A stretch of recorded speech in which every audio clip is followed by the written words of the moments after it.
Colours Kannada ವಾಹಿನಿಯ ಅತಿ ದೊಡ್ಡ reality show Big Boss season 10ರಲ್ಲಿ ದಿನ ಕಳೆದಂತೆ ಟ್ವಿಸ್ಟ್ ಮೇಲೆ ಟ್ವಿಸ್ಟ್ ಸಿಗ್ತಾ ಇದೆ.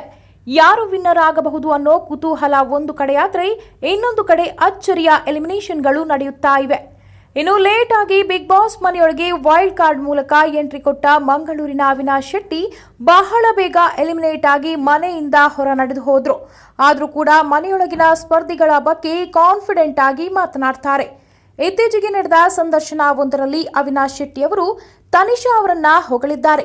ಅದೇನೆಂದರೆ, ನಾನು ಬಿಗ್ ಬಾಸ್ ಮನೆಯೊಳಗೆ ಹೋದಾಗ ತನಿಷಾ ಅವರು ಇಷ್ಟ ಆಗುವಂತಹ ಕ್ಯಾರೆಕ್ಟರ್ ಆಗಿದ್ರು. ಆಮೇಲೆ ಹೋಗ್ತಾ ಹೋಗ್ತಾ ಡಾಮಿನೇಟಿಂಗ್ ಕ್ಯಾರೆಕ್ಟರ್ ಅಂತ ಅನಿಸ್ತು. ನನಗೆ ಅದೆಲ್ಲ ಇಷ್ಟ ಆಗಲ್ಲ, ಯಾಕೆಂದ್ರೆ ನೀನು ಹಾಗೆ ಮಾಡು ಹೀಗೆ ಮಾಡು ಅನ್ನೋದು ತಪ್ಪು ಅಂತ ಅನಿಸ್ತು.